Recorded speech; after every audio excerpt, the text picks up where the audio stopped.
My sister hired private investigators to expose me at Grandma's birthday, but what the report revealed stunned even me. The first time I suspected something strange, I was standing in line at a downtown cafe, waiting for my usual black Americano, when a man across the street quickly turned away from his camera as our eyes met. I didn't think much of it until later that day, when Nora, my assistant and closest friend, showed me a curious email forwarded from our company's press inbox. It had no subject line, no text body, just an attachment. A photo of me, stepping out of the front door of our Seattle office, coffee in hand. It wasn't the photo that unsettled me. It was the angle. It had clearly been taken from across the street, zoomed in and carefully framed. And it wasn't the only one. My name is Emma Stone.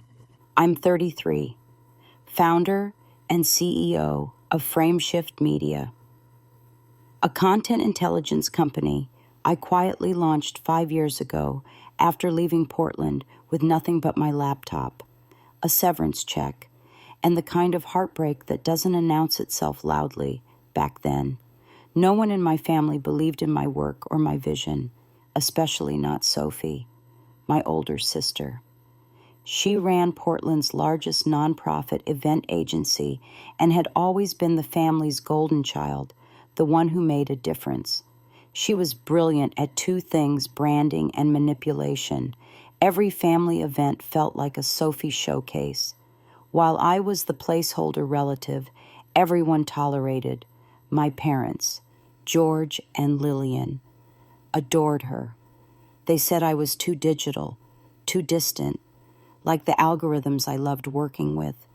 5 years ago, after a particularly humiliating dinner where my startup pitch was dismissed as a cute hobby, I stopped trying to prove myself. I packed up, cut ties, and moved to Seattle. In the quiet months that followed, Frameshift slowly took shape, first in rented co-working spaces, then in a downtown office I never posted on social media. I never bragged, never told my family what I was doing. They never asked. I didn't hide. I just stopped explaining. I thought that was enough to keep my peace. I was wrong. It started with a text from Uncle Ray, who had always been neutral in the family's long games of comparison. He messaged me late at night. "Hey, kiddo, you going to Grandma May's 85th? Sophie's planning something big. She's been asking about you. A lot." I stared at the message longer than I should have. 5 years of silence. And now Sophie wanted to know about me. Then came the photos. Then came the quiet surveillance. It didn't take long for Nora to confirm what I already suspected. Someone had hired private investigators to look into me, to follow me, and the only person in my life with that much interest in my downfall and access to enough money to fund it was Sophie. I didn't react with fear, not anymore. I'd spent too long building something real to panic over cheap tricks, but I felt something heavier than anger, a strange, cold disappointment that pressed against my ribs. I thought 5 years of distance would be enough to end the comparison. I thought silence could protect me. But Sophie never liked not knowing, and she hated not being in control.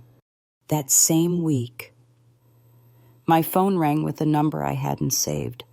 It was Grandma May. Her voice still had that crisp clarity I remembered from childhood, and she wasted no time. "Are you coming to my party or not?" she asked. "I'm not interested in the drama." "Grandma," I replied. There was a pause. "Sophie's making it about you, whether you come or not," she said plainly. Might as well show up and see what she's really planning. I almost declined. But something in me shifted when I read the last line of the PI report that Victor Malone, yes, we'd later learn his name accidentally leaked to us. Subject's business dealings appear entirely legitimate, no sign of deception, And yet, Sophie was still preparing something, a reveal, a presentation, a stage, like always. I closed my laptop, looked out the window at the Seattle skyline, and made a decision. I wouldn't just attend Grandma's birthday party. I'd let my sister have her moment, let her step onto the stage she built, let her hit play on whatever spectacle she had prepared. And when the spotlight turned, maybe, just maybe, she'd finally see what real power looked like. 5 years ago, I sat in a hotel conference room just outside Portland, presenting what would become the core architecture of Frameshift Media to a group of potential angel investors. My pitch was clean, backed by early data, with a roadmap that connected content analysis to predictive trends in social behavior. I remember walking out of that room with cautious hope, only to step into a phone call from my father that crushed whatever confidence had just begun to take root. "Sophie says you've been skipping family dinners again," he began, not even bothering with hello. "You should really be more supportive of her new campaign. She's been exhausted managing both the charity events and the city youth program." I didn't respond immediately. He continued, "Your mother thinks you're becoming cold. She's worried. You should talk to Sophie. She says she can get you a project management role if you're willing to be more of a team player." I remember looking down at the investor folder still in my hand, the edge bent from where I had gripped it too tightly. It didn't matter that I was weeks away from securing funding, that I was already onboarding beta clients. To them, I was still the sister who played with ideas, while Sophie built things they could see. That night, I drove to my parents' house for what would unknowingly be the last family dinner of my life. Sophie met me at the door, all smiles, her lipstick perfect as always, and said, "We saved you a seat. I put your favorite next to me. I should have turned around. I didn't." Dinner was what it always was. Stories that revolved around Sophie's work, her press features, her latest gala. When I tried to speak about what I was building, the room shifted subtly but unmistakably. My father asked if I had a backup plan. My mother commented that maybe I should design a website for Sophie's charity, just to get some real traction. Sophie didn't say much. She didn't need to. Her smile said everything. When I finally pushed back calmly, not angrily, they looked at me like I'd broken something precious. And maybe I had. The illusion, the hierarchy, the comfort of knowing which daughter fit which mold. I left that night without saying goodbye. I drove to Seattle the next morning. I didn't pack much, just my laptop, my notebooks, and one framed photo of Grandma May holding my hand when I was 10, the only person who had ever told me I was sharp in ways people hadn't learned to appreciate yet. For the next year, I worked from coffee shops and rented desks. Nora joined me 6 months later, quitting her job at a local media agency because she believed in what we were building. When I told her about my family, she didn't ask questions. She just worked harder. That silence built our foundation more than any pitch deck. By the end of year 3, Frameshift had grown into a quiet powerhouse in predictive content analysis. We didn't need to shout. Our results spread through word of mouth and private referrals. That's how we got our first Fortune 500 client. That's how we ended up on the radar of 3 acquisition firms, all of whom I turned down. I wasn't building Frameshift to sell. I was building it to last. Still, not once did I call home. Not when we hit 7 figures. Not when we signed international deals. Not even when Forbes listed me as a tech visionary under 35. It wasn't bitterness. It was quiet survival. It was the belief that I didn't need applause from people who never clapped to begin with. So when Grandma May called about the birthday party, something caught in my throat. I hadn't heard her voice in 5 years, but it was exactly the same, direct, undecorated. She didn't say she missed me. She just asked if I was still stubborn. I told her I was building something. She replied, "Sophie's building stories. That's not the same thing." It was the first time I heard someone in my family name the difference. I hung up without promising anything, but the seed had been planted.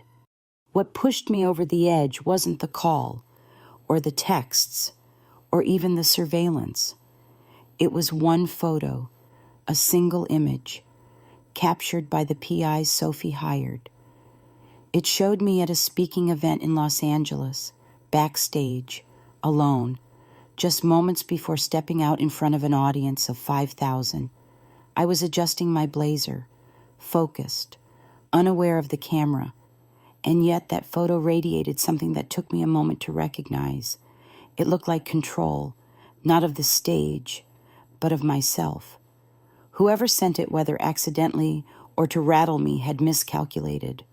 Sophie thought the past would haunt me, that I'd cower under the weight of her stage, but she forgot that I've already lived through silence, already eaten dinners where I was invisible, already survived the slow humiliation of being underestimated by people who shared my blood.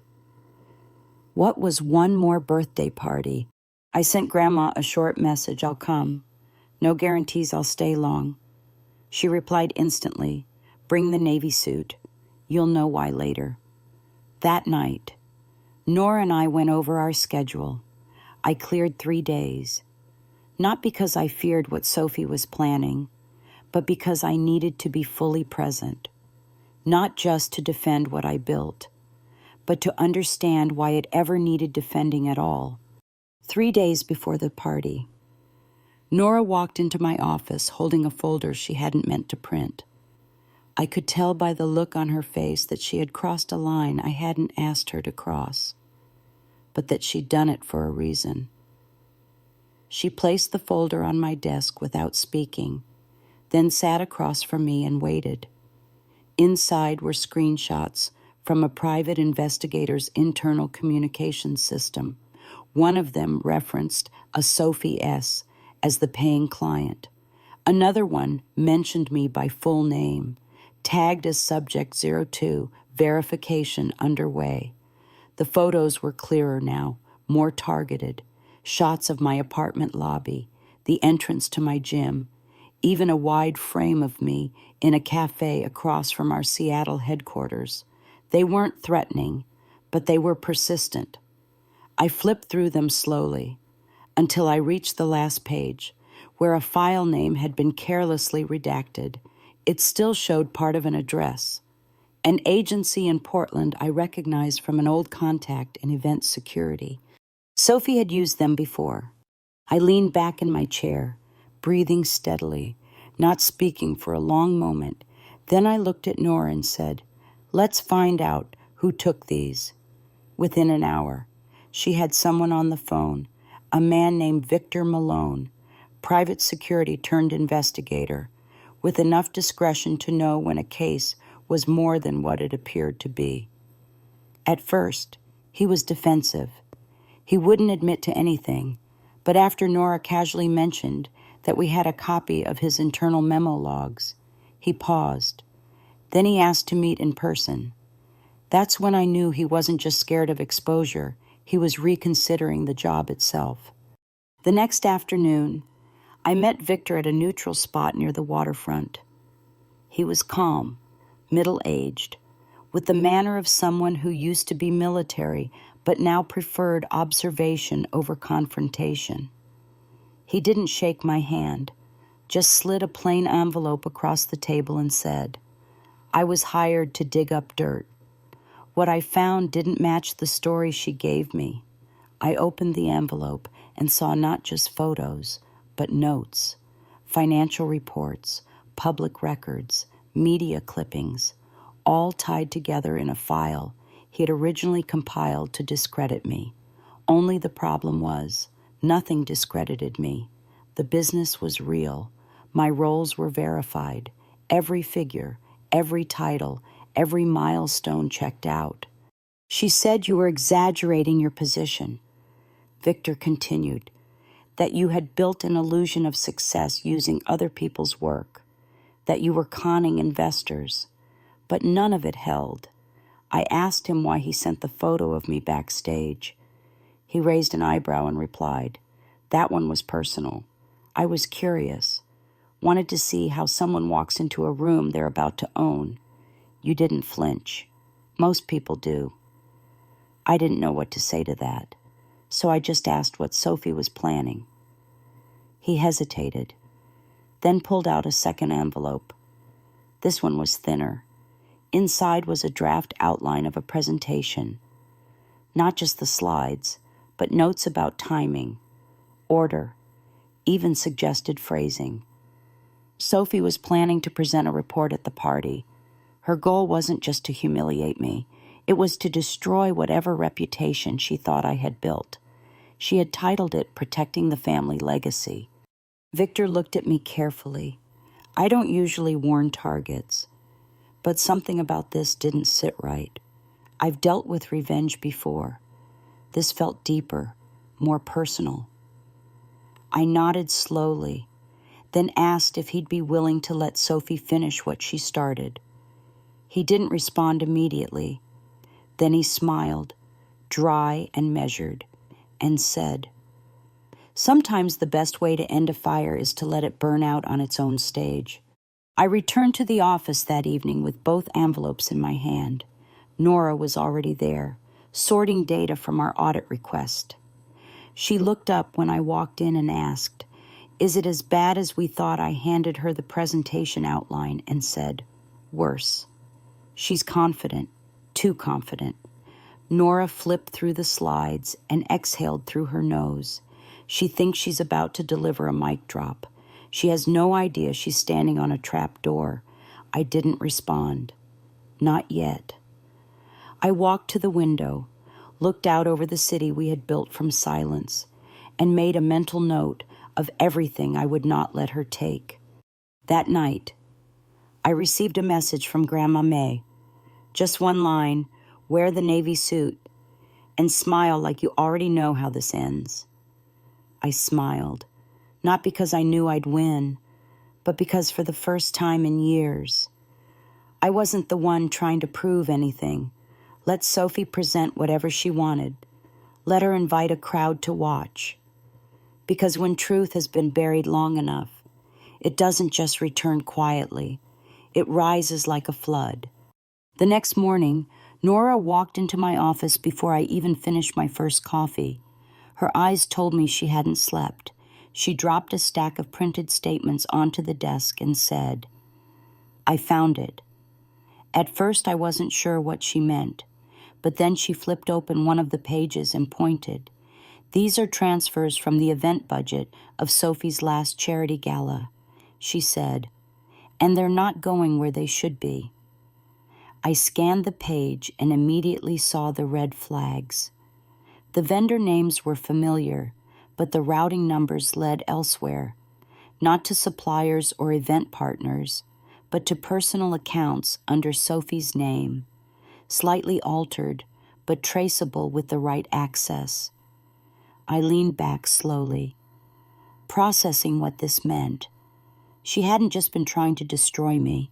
She had been hiding something of her own. We cross-referenced 5 years of event budgets, tax records, and nonprofit filings. And what emerged wasn't just sloppy accounting. It was structured misappropriation, small amounts at first, well below suspicion, then larger payments disguised as operational overhead. Sophie hadn't built her image with just charm and PR. She had built it with diverted funds. Nora looked at me as if waiting for some explosive reaction, but I didn't give her one. Instead, I asked her to compile the data into a single, concise report, no embellishments, no color commentary, just the truth, organized and time-stamped. By noon, Victor called. His voice was more clipped this time, more precise. She wants the final report, he said.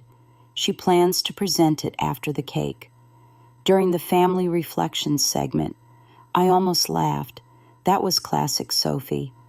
Wrap the knife in ribbon, slice you while smiling. I asked him if he would comply.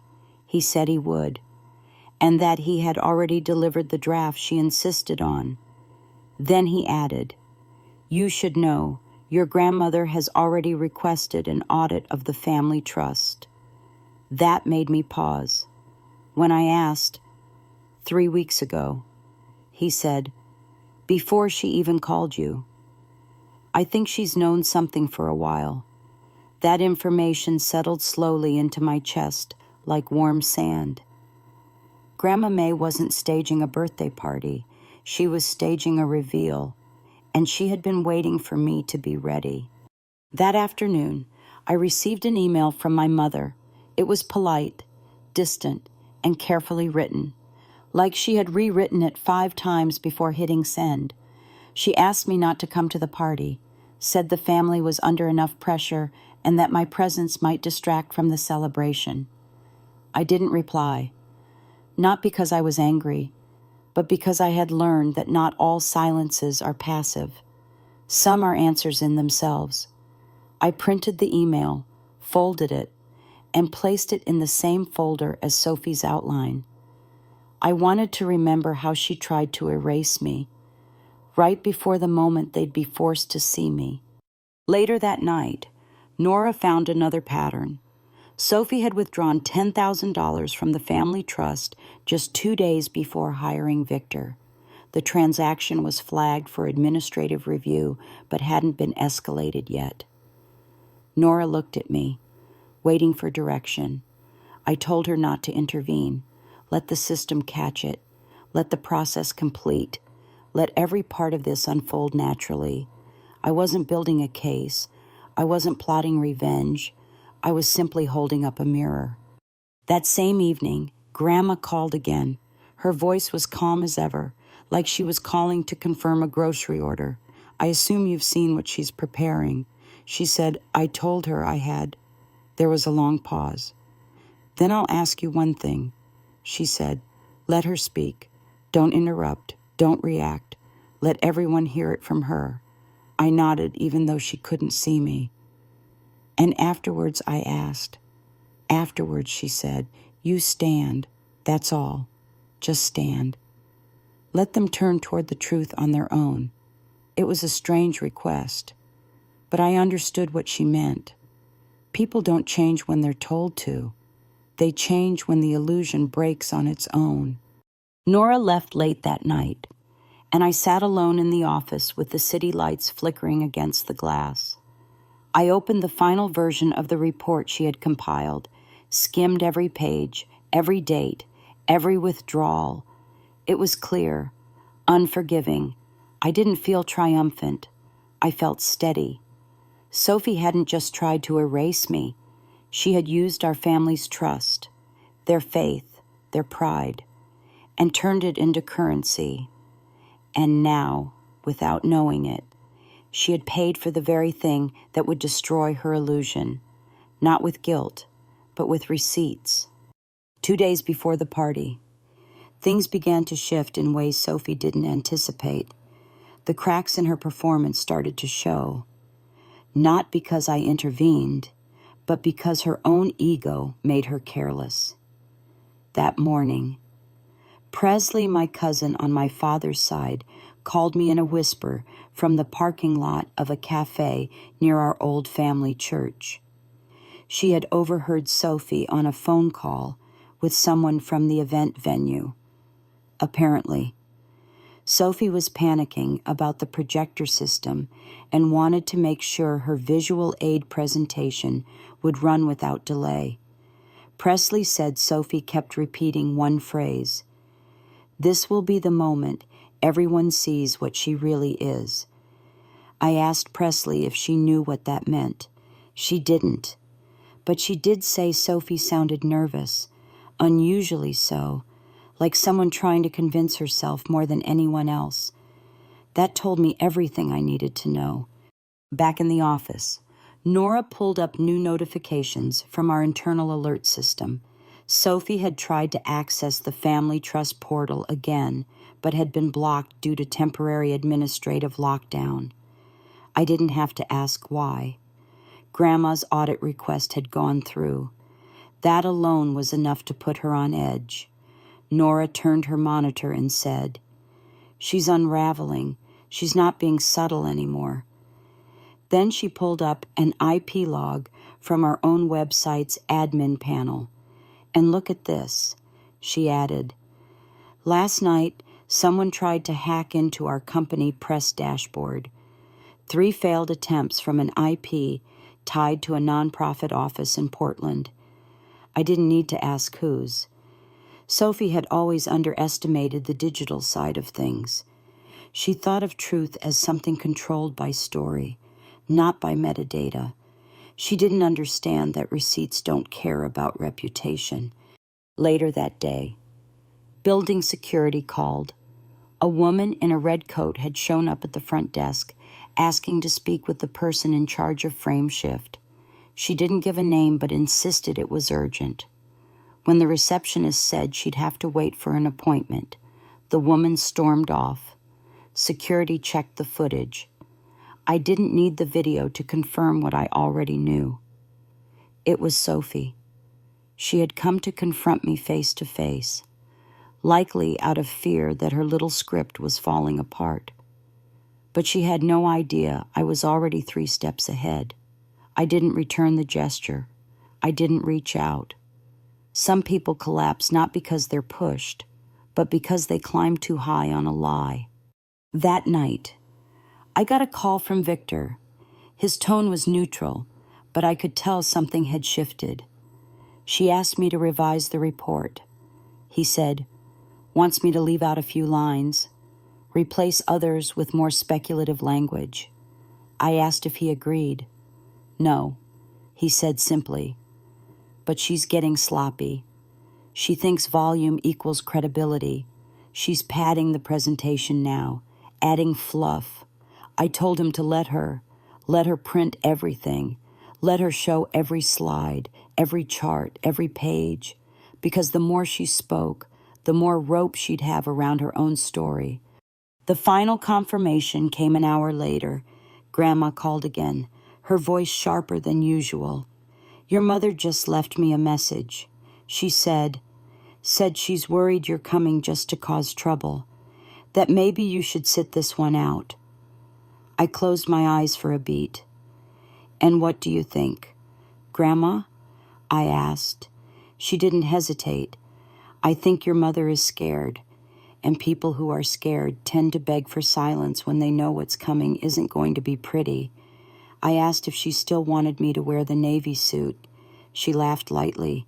"Wear whatever makes you look like yourself, because that's all this party needs. The truth.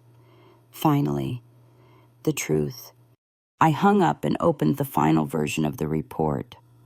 Not mine. Sophie's, the one she planned to show the family. Victor had sent it to me without asking. In it were all the things she thought would dismantle me: photos of my office building, screenshots from my talks, graphs showing revenue growth, even contracts she assumed were forged. But there was one problem. It all confirmed what I was not, what she hoped I wasn't. She had built an entire takedown using my actual success, and the best part, she didn't even realize it. I turned to Nora and said quietly, "She's going to walk into that room thinking she's about to destroy me. She doesn't know she's about to present the most accurate summary of my career." Nora didn't smile. She just nodded once, like someone sealing a document with quiet certainty. There was nothing else to prepare, no story to twist, no narrative to defend. All that was left was to let the curtains rise. The ballroom at the Ridgeway Club was colder than I expected.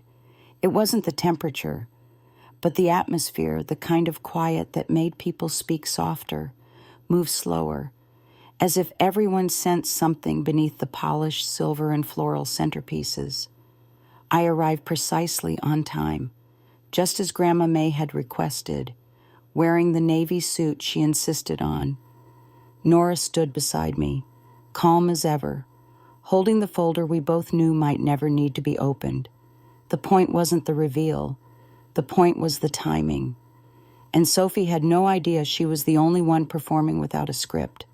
As we entered, the room reacted the way I knew it would. Conversations dropped mid-sentence. Forks paused halfway to mouths.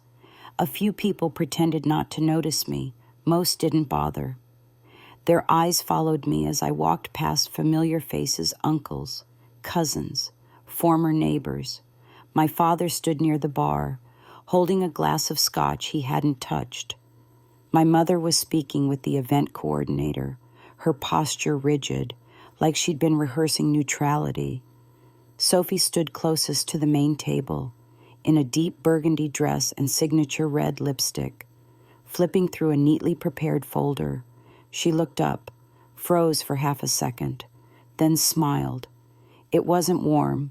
It wasn't nervous either. It was the smile of someone who believed she still held the winning card. Grandma saw me first. She was seated at the center, between two of her sisters, both leaning in toward her like she was the star of a show. She raised her glass without standing and called out, "About time." The simplicity of those two words shattered whatever illusion Sophie thought she had built. I walked to Grandma's side, greeted her, and handed her a small envelope with a handwritten letter. She tucked it into her purse without reading it. "Sit next to me," she said clearly, loud enough for the entire table to hear. A few relatives shifted awkwardly. That seat had clearly been reserved for someone else. Sophie took one step forward but stopped when Grandma added, "I decide who sits beside me today. It's my birthday, not a campaign." Not. I sat down. Nora remained standing, close but not intrusive. Sophie composed herself quickly, walked over, and said with practiced charm, "It's so nice to see you. Emma, I didn't think you'd make it." I smiled, not unkindly. I said I would. She nodded once, then returned to the far side of the room. I watched her rehearse her presentation in silence, lips moving without sound. Every so often she glanced over at me, as if trying to decide whether to acknowledge me or erase me completely. But neither option was available to her anymore. The room had already shifted. Dinner was quiet. Conversations danced around the usual topics: real estate, weather. The latest fundraiser hosted by someone who wanted to be more important than they were. No one mentioned work. No one asked what I'd been doing. But I could feel the questions building behind the surface. That tension was familiar. I had felt it my entire life, except now. It didn't sting. It didn't make me small. It only reminded me that I no longer needed their validation. I had brought my own. After dessert, the lights dimmed slightly, and the event coordinator signaled the start of speeches. Sophie stood, without being introduced, and walked to the small podium near the cake display. She began slowly, warmly, painting the party as a celebration of legacy, of values, of truth. She thanked Grandma for her strength, our parents for their example, and then pivoted. "There are moments in a family's life when hard truths must be spoken," she said, holding up the folder, "not to shame, but to clarify, not to wound, but to protect." The room fell silent, not in anticipation, but confusion, the kind of pause that precedes either brilliance or disaster. She opened the folder and began describing a pattern of deception, vague at first, hinting at betrayal, insinuating falsified success. She referenced unnamed sources. She gestured to the screen behind her. Then she clicked the remote. Slide 1 appeared.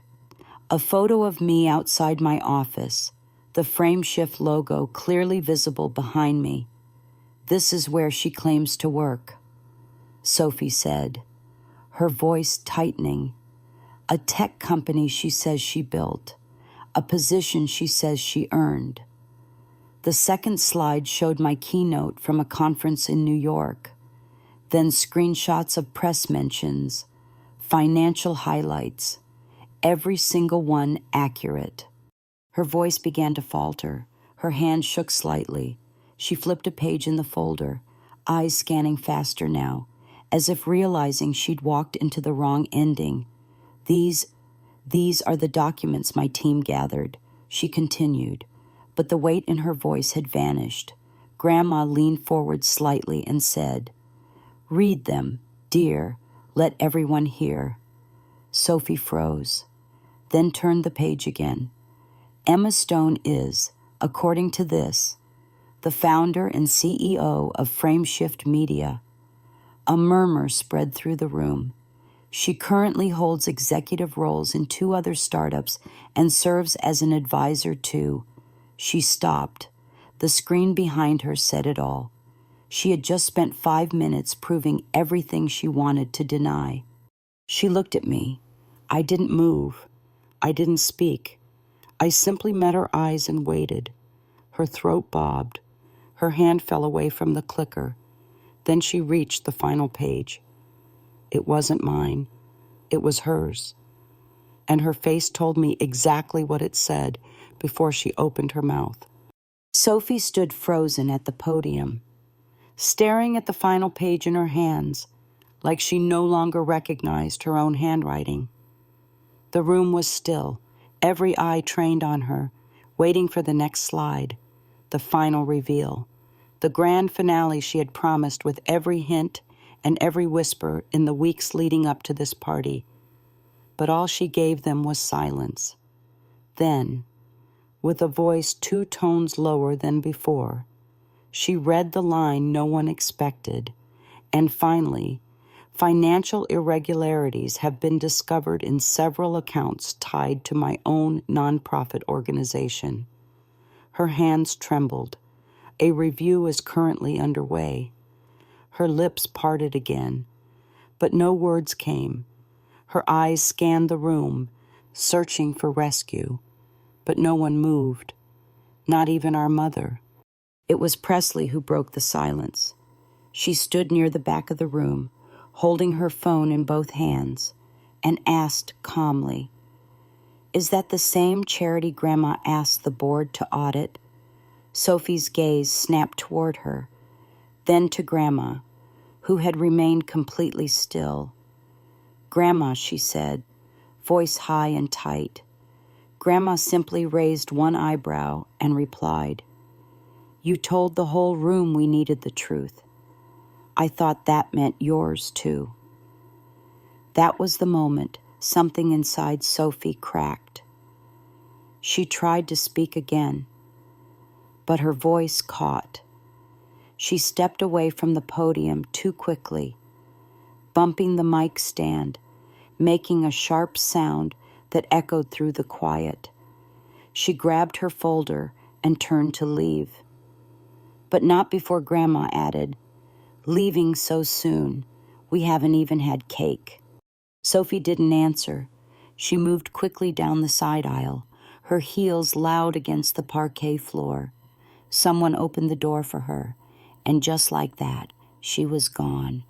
No exit speech, no apology, just silence, and the memory of what she had just confirmed. The screen behind the podium still showed my name and company details. It wasn't triumph I felt. It was stillness. I had expected chaos, defense, maybe even denial. I hadn't expected surrender. But that was the thing with Sophie. She always knew how to build a story, but she never prepared for one that wrote itself without her control. The room didn't erupt. It didn't need to. People began whispering, heads turning, phones unlocking. The tide was changing, not with shouts, but with quiet recognition. My mother stood slowly, her face blank, and muttered something about needing air.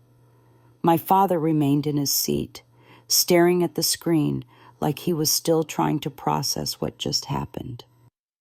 Grandma took a long sip of her wine, then looked at me. "Well," she said without irony, "it appears your sister just delivered the most honest speech of her life." I didn't speak. I didn't need to. The evidence had spoken louder than I ever could.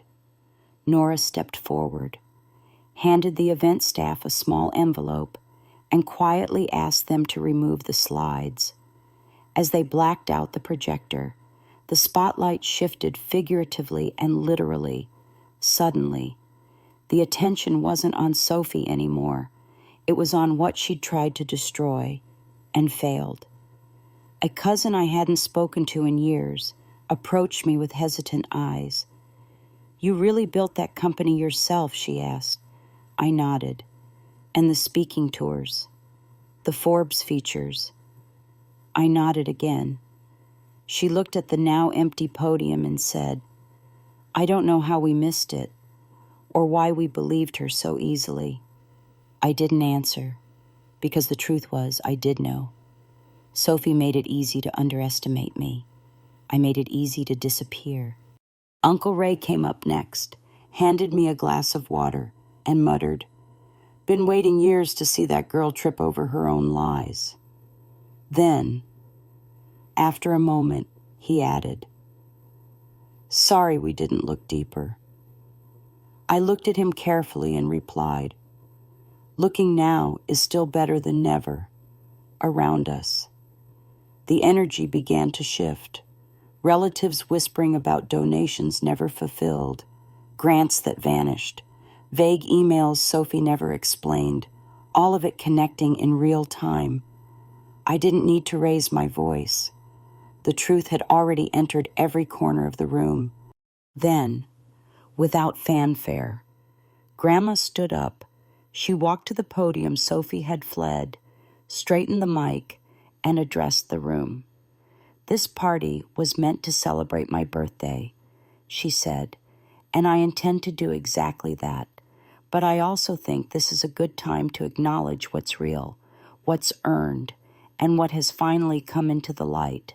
She turned toward me and said, "Emma, would you mind staying a little longer?" I nodded. "Good," she smiled. "Then let's cut the cake." And just like that, the story shifted, not with revenge, not with rage, but with quiet recentering, with truth taking its place at the table. The celebration resumed, but in a very different tone.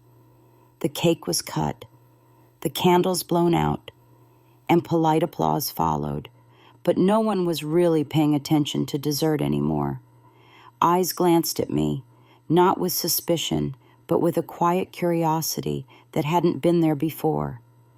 Cousins approached one by one, no longer asking me why I had left, but what I had actually built. I answered only when needed, never more than necessary. The questions didn't sting this time. They weren't tests. They were late arrivals to a truth I had carried alone for too long. At one point, my father walked over, glass still in hand though it remained untouched. His voice was lower than I remembered, stripped of the confidence that used to fill a room before he even spoke. "I didn't know," he said quietly, eyes on the carpet. "Your mother and I thought," he trailed off, "that I was chasing something imaginary." I offered. He nodded once, then added, "We were wrong." I studied him for a moment, then asked, "Would it have mattered if I told you?" He didn't answer right away. Then he shook his head and said, "Probably not. We were too proud, too comfortable believing Sophie had all the answers." I didn't say it, but I knew the truth. Pride often mistakes love for control. And in our house, Sophie's success was the easiest way to explain away everyone else's silence. Later that evening, I found myself standing near the back of the ballroom, watching Grandma talk with her friends as if the entire reveal had been just another scheduled moment in her event. Nora approached with her phone and whispered, "News just broke. Regional outlet confirmed an ongoing investigation into Sophie's organization. A spokesperson hinted at possible charges. I took the phone, glanced at the headline, and returned it without emotion. "It'll spread by morning," I said. Nora nodded. "Want me to start prepping a statement?" I thought for a second, then replied, "No. Let the truth speak for itself." We stood quietly after that, neither of us needing to fill the silence. Before leaving, Grandma called me over. Her eyes were tired, but still sharp. "She called me 3 nights ago," she said. "Tried to convince me this would protect the family, that exposing you was necessary." I asked if she believed her. "No," Grandma said plainly, but I let her talk. Sometimes when people are drowning, they need to hear their own desperation out loud. I nodded. "She said you'd lie," Grandma continued. "Said you'd fake your success to make her look bad." I raised an eyebrow. "And what did you say to that?" She smiled gently. "I said she was late to her own story, that the chapter had already been written without her." As the party wound down, a few relatives came over to apologize in vague, awkward ways. Most didn't, but I didn't need them to. The point was never vindication. It was closure, one I earned not by confronting them, but by continuing forward when they weren't watching, when it was finally time to leave. I found my mother standing near the entrance, coat in hand, looking at the ground. She turned as I approached, eyes wet, expression unreadable. "She called me already," she said softly. "From the parking lot." She was crying. I stayed quiet. She added, "She said you set her up." I shook my head gently. "No." She walked into a room holding the truth and assumed no one would read it. My mother opened her mouth to speak, then stopped. "I don't know what happens next," she said. I replied simply, "That depends on whether you keep looking back." I stepped outside into the cold, crisp air. Nora was already by the car, engine running, headlights casting long shadows over the empty curb. As I walked toward her, my phone buzzed, a message from Victor. "Authorities confirmed formal inquiry. Your name was cleared publicly. Should be in the morning briefings." I responded with a short, "Thank you." He replied 1 minute later, "She didn't just lose control of the story. She lost the plot entirely." I put the phone away. There was nothing left to say. In the rearview mirror, I saw the lights of the ballroom fade behind us as we pulled away. Not a dramatic ending, just a quiet return to motion, a sense of finality without celebration. I didn't feel victorious. I felt intact, and that, after everything, was more than enough. 2 days after the party, I woke earlier than usual. The city was still dark outside my apartment window, its lights flickering like quiet reminders that movement never really stops. I made coffee, not out of habit, but because the stillness of the moment called for something warm to hold. Across the counter sat the unopened letter from my mother. It had arrived by hand, no return address, just my name in a script I knew too well. I didn't touch it, not yet. There's a strange power in choosing silence over reaction, especially when you've spent most of your life being misunderstood in your own home. At the office, Nora had already cleared my calendar for the day. She knew I wouldn't want meetings.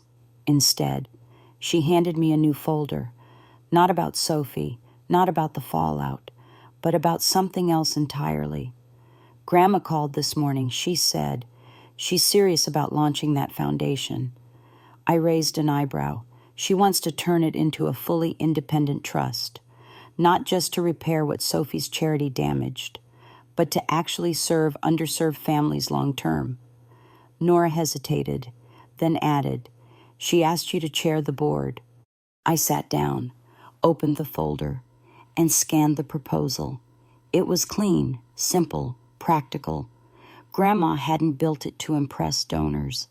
She had built it to correct a legacy, to remove Sophie's name quietly but definitively, and more importantly, to place the future in the hands of someone who didn't need applause to act. I didn't say yes immediately, not because I didn't want to do it, but because I knew what it would mean. Taking on the foundation would mean accepting that some things were worth rebuilding, even if I wasn't the one who broke them. Later that day, Victor sent a short update. Charges against Sophie were being considered. Several donors had come forward with concerns, and financial regulators were already reviewing her previous filings. I thanked him for the update, then deleted the thread. That chapter didn't need further commentary. It had closed itself. The next evening, I opened my mother's letter. Her words were measured, like someone walking through a house in the dark, trying not to wake something fragile.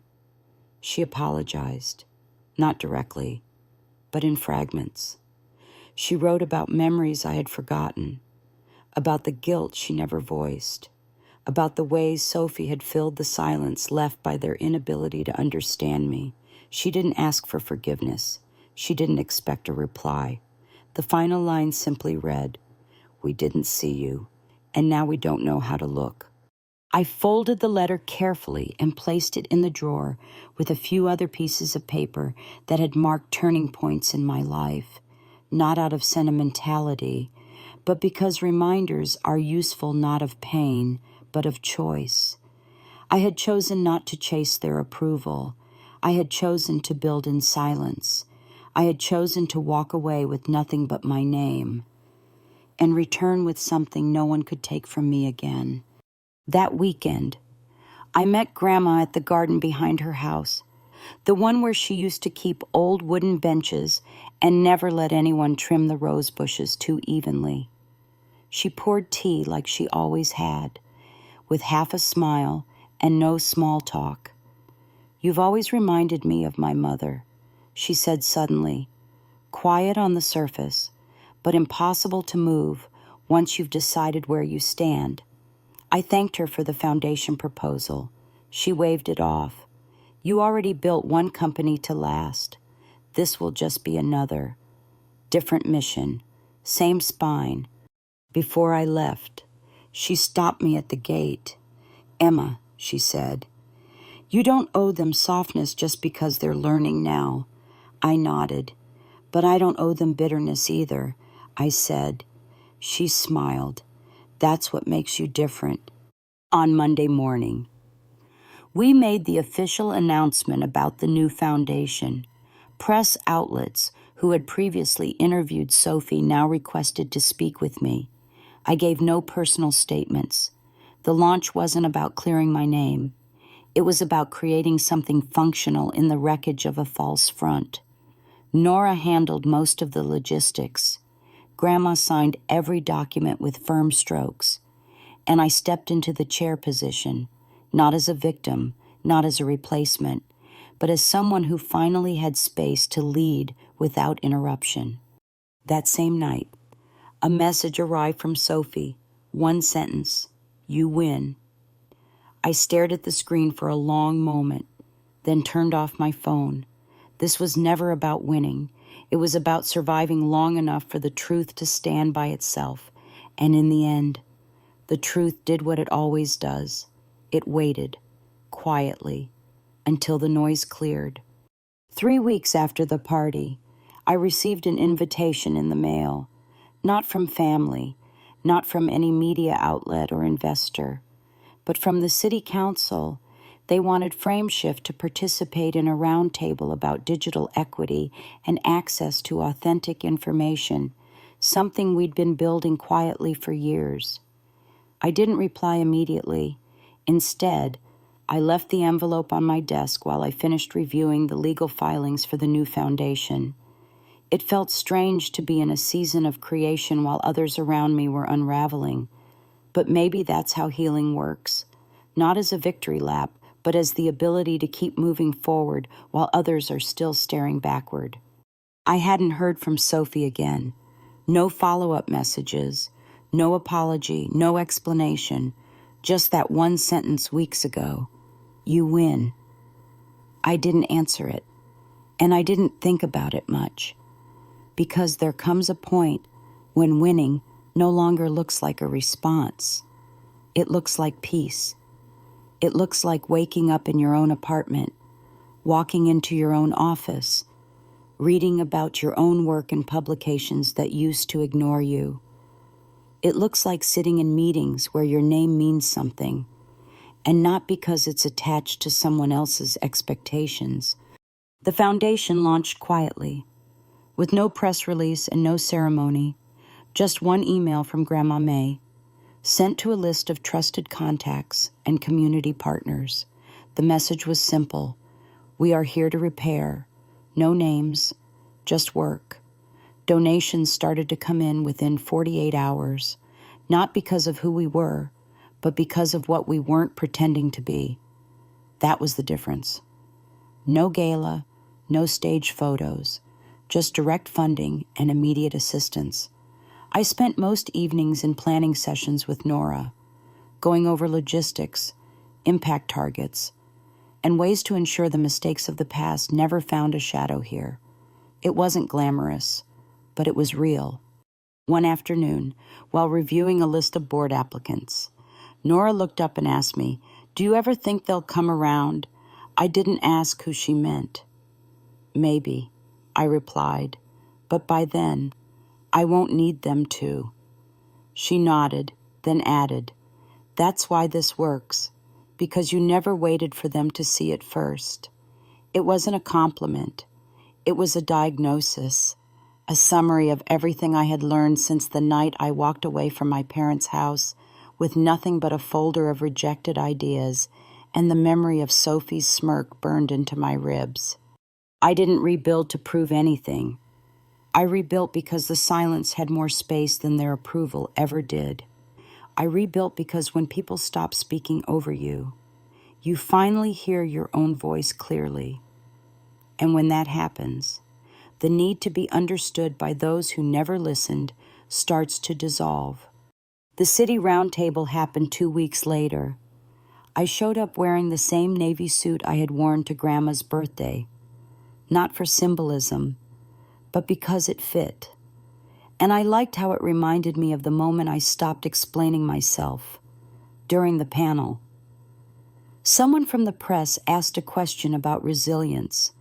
They wanted to know how we had managed to grow frame shifts so steadily in a market full of noise.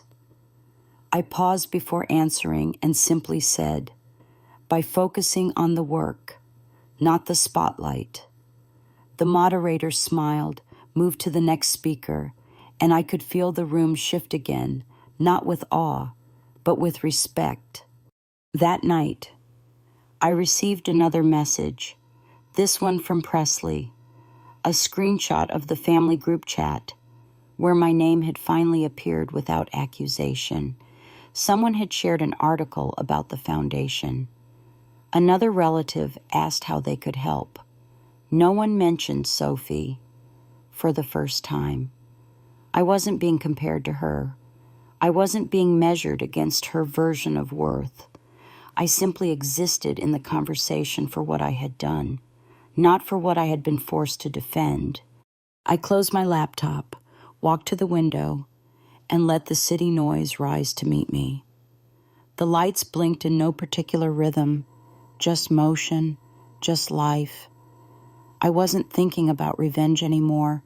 I wasn't waiting for a final apology or a sudden reversal of all those years of being overlooked.